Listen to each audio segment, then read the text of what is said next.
Hey Eagles, I'm Louise. Thank you for joining us today. Welcome to TeenEagle Connect, where you discover, connect, and achieve. Think of this as a special clubhouse where you're invited to use the comment box to share your thoughts and answers. So let's make this awesome. So the goal of these sessions is to benefit students in their preparation for the TeenEagle competition events. We aim to get students through the content of the film and the book, offering strategies and tools to aid their study. Additionally, we provide guidance on sample questions and share strategies on how to approach and answer them. These are the 2024 Teen Eagle resources for Teen Eagle 3. We have the book Limitless Confidence and the film Freedom Writers. So why did we use the book Limitless Confidence and the film Freedom Writers? Well, it's simple. It's not just a learning, it's a super fun, emotion-packed, language-boosting, mind-blowing adventure that you won't want to miss. So let the learning party begin. In the previous sessions, we covered chapter 1 and chapter 2. Today's session, we will be covering chapter 3, 4, and 5. So chapter 3 titled Become the Boss of Your Thoughts and Emotions. So in chapter 3, we deal with the characters,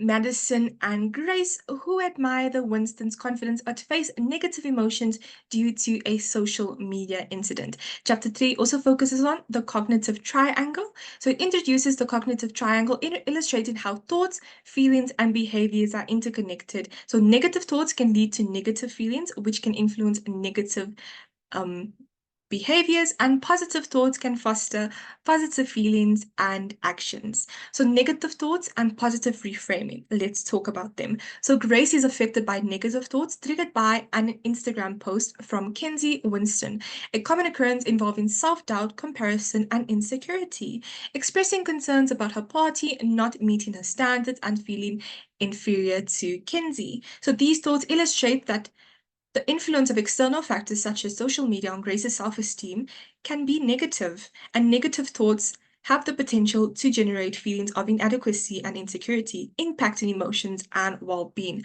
However, it is feasible to reframe these thoughts into more positive ones, offering an opportunity to enhance one's overall outlook on life.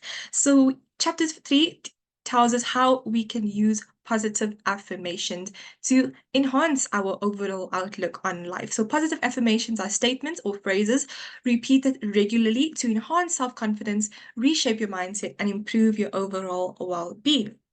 Chapter 3 deals with gratitude, which means appreciating the good things in life, big or small. So, recognition and gratitude for people, experiences, and things that bring joy and fulfillment. Right, so let's do an activity. First one has been done for you guys. So, let's reframe a negative thought into a positive thought. So the negative thought would be, I'm not good at this, I'll never succeed. The positive thought would be, I may face challenges, but I can learn and improve with effort. I would like you guys to pause the video and see if you can reframe this negative thought into a positive thought. I am bad at algebra, I will never use it. Take a moment to pause the video to reframe this thought into a positive thought. Right, the positive thought could sound like, I may face challenges when it comes to algebra, but I will continue to learn and improve my math skills until I become better at it. Or any other idea or thought you may have, please share them in the comment box. Awesome. Positive affirmations, for example, I feel powerful. I would like you guys to customize the sentence and tell me some positive affirmations starting with I feel. And let's show a little gratitude. So I am grateful for good health, supportive friends, a loving family, and adorable pets. What are you grateful for? Let me know down below in the comments. Awesome. So chapter 4 is titled Finding Your Fuel, and I don't mean caffeine. So chapter 4 deals with finding purpose and finding passion. So purpose is the reason for which something is done or created, providing a sense of direction and meaning in one's action and life. And passion is a strong and intense enthusiasm or desire for something, driving deep commitment, enjoyment, and dedication in pursuing specific activities or goals.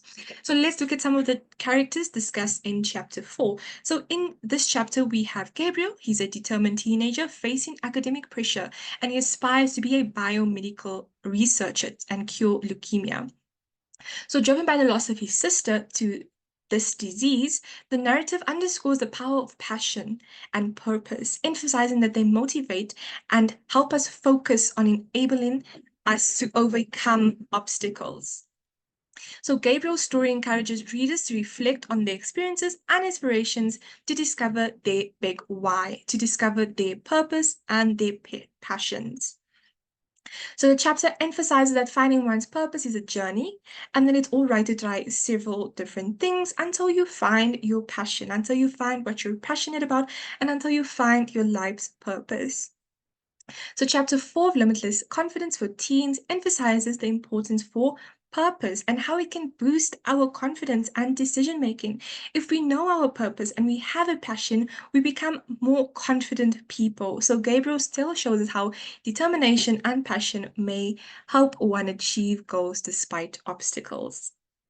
Right, so let's take a deep dive into Gabriel's character. So, Gabriel's purpose significantly influences his motivation, prioritization, self discipline, resilience, self assuredness, and emotional connection. So, his motivation is to cure childhood leukemia, and this drives his academic excellence, and he stays focused and focuses on the long term goals.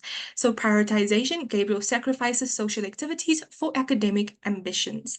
He has discipline. So, driven by his purpose, he exhibits strong discipline, contributing to academic success through hard work.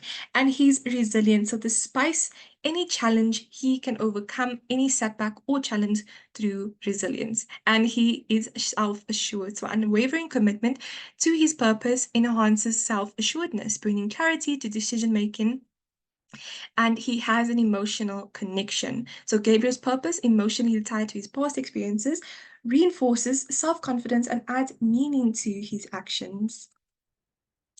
Right, chapter 5, what's the big deal with integrity? So this chapter begins with a quote by Ben Brown. Integrity is choosing courage over comfort, choosing what is right over what is fun, fast, and easy, and choosing to practice our values rather than simply professing them. So it deals with the characters Rachel and Sophie. So Rachel centers on integrity, friendship, and personal growth as she navigates the balance between societal expectations and loyalty to her friends, Sophie. So Rachel's evolving honesty is showcased through her choice to prioritize helping Sophie with robotics and highlighting her commitment to a genuine connection and values. Because in the story, we see that Rachel has other friends who appear more cool and who see what Sophie does as nerdy and not up to their standard, right? So this decision reflects her readiness to confront societal norms and discover her priorities, disrupting the internal tensions of adolescence.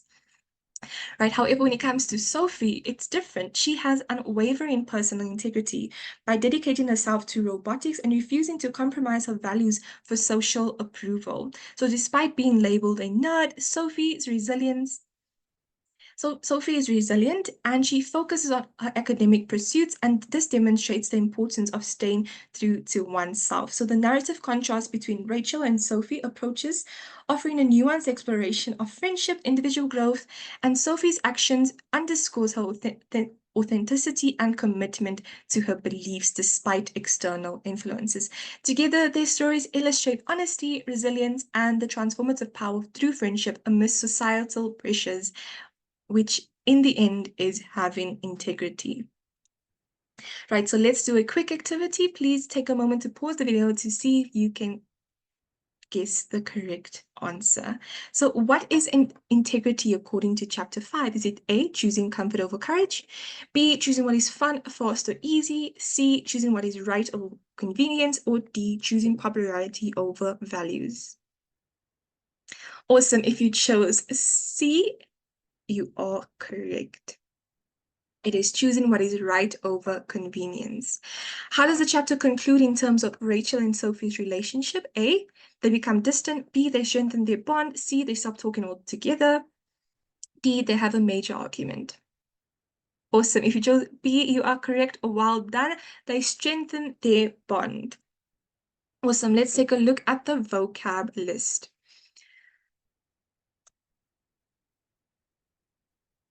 Right. We have passion, a person's reason for doing something, or the desired outcome they aim to achieve. In Gabriel's case, it is determination to excel academically and contribute to finding a cure for childhood leukemia.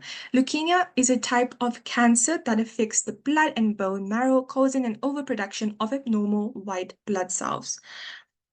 Self-discipline means ability to control one's behavior and actions to achieve specific goals or maintain desired habits, often requiring the ability to resist short-term temptations for long-term goals. Having the moral compass means an individual's internalized set of values and principles that guide the decision making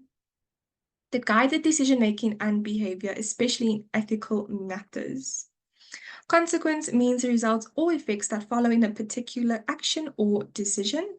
Confidence, the feelings or belief that confidence means the feeling or belief that one can have faith in or rely on someone or something. It's a feeling of self-assurance arising from an appreciation of one's abilities or qualities. And insecurity means uncertainty or anxiety about oneself, the state of being open to danger or threat, so the quality of not being safe or stable. Let's look at some key points from the film Freedom Writers. So we're going to deal with this setting from Freedom Writers. So setting means where and when the story takes place. So Freedom Writers is a film based on a true story of Aaron Grewal, a high school teacher who inspires his students to overcome adversity through writing. And here are some key points and settings from the film. So it takes place at Woodrow Wilson High School, Long Beach, California. The film primarily unfolds at Woodrow Wilson High School, a racially and culturally diverse public school in Long Beach, California. The setting represents a challenging urban environment marked by gang violence, racial tensions, and economic disparities. It also takes place in the early 1990s, so it's set in the early 1990s, capturing a specific period in American history when social issues and racial tensions were prominent, and the aftermath of the Los Angeles riots in 1992 adds a backdrop of societal unrest and challenges. So it's set in a classroom majority of the time, so a significant portion of the film takes place in the classroom where Aaron Grewal teaches English to a group of at-risk students. So the classroom setting becomes a microcosm of the broader societal issues as students from different racial and cultural backgrounds come together.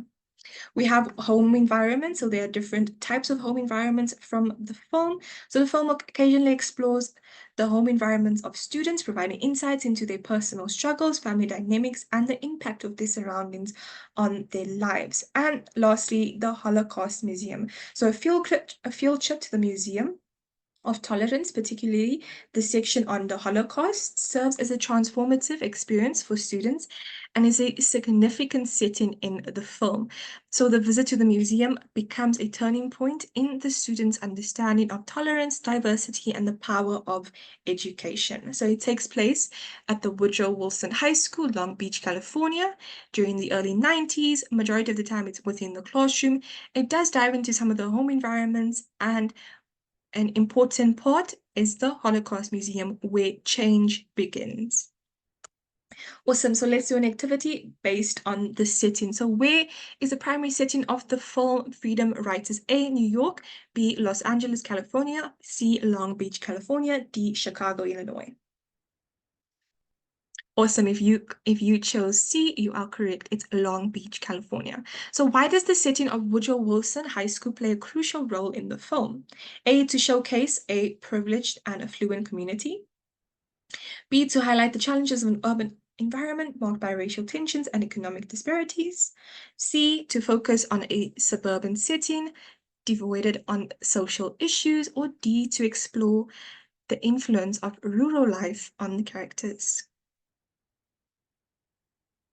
Awesome. If you chose B, you are correct. It is to highlight the challenges of an urban environment marked by racial tensions and economic disparities. So how to study the material? how to study the resources, the book and the film. So make a schedule, plan when to read, watch the film and do worksheets, and as well as practice the spelling. Watch the movie multiple times. How awesome is that? So watch the film more than once to catch the details and nuances, and character focus. Pay attention to character development and actor portrayals, and take chapter notes. So when it comes to reading, take notes after each chapter on key events and questions, and break it down. Divide the book into manageable sections or chapters to avoid feeling overwhelmed, and connect with personal experiences. So it's important to relate the content to your own experiences. This will enhance your comprehension and retention. So during the book, they give you a lot of activities. So please see if you can do those activities. They will really help with personal experiences, and stay consistent. So keep it simple and consistent for better results. Remember, the key is to enjoy the learning process. This is just a reminder to explore the study materials on our website. Sign into your TeenEagle dashboard, click on resources, choose your TeenEagle category, and start studying. This is a preview of our study materials. We have chapter summaries, worksheet ideas, a vocab list, and a film analysis. So how can you benefit from using the study materials? Improve your understanding, increase your English language skills, expand vocab. It will help you prepare for the competition. It's there for hands-on learning. It will give you a confidence boost, and it will prevent information overload. Awesome. So the questions you can expect for the online round, you will have 60 minutes for 60 questions. It will be multiple choice and true or false questions. So the type of questions you can expect at the global finals, you'll have 45 minutes for 45 questions. There will be multiple choice, matching, and true or false questions. By now, you should know the type of questions to expect, but I will go through them again. You'll have what questions, why questions, how questions, true or false questions, and matching questions. How do you answer? So it's important to have time management. Aim for 1 minute per question. Cross out any wrong answer. If you can cross out choices you know are wrong, this helps you focus on the correct one. Match logically. Be precise with true or false. True means everything is correct. False means there's at least one mistake. So be precise and stay calm and positive. And if a question is hard, you can always come back to it later, and trust what you have learned. If you haven't joined the TeenEagle world yet, or what are you waiting for? Head over there right now and sign up. You can join the flock. You can sign up for any TeenEagle event, access study materials, and connect with the TeenEagle community. Awesome. So if you have any questions, don't hesitate to reach out on our email or our social media platforms, or you can consult our guidebook on our webpage, on our website's download page, for any questions you may have. But it's important to stay up to date and follow us, because we do go live and we do provide updates on these platforms. All right, Eagles, that's a wrap up on our Connect session. Thank you for tuning in. I hope to see you next Thursday for TeenEagle Connect Club. Until then, stay awesome and happy learning.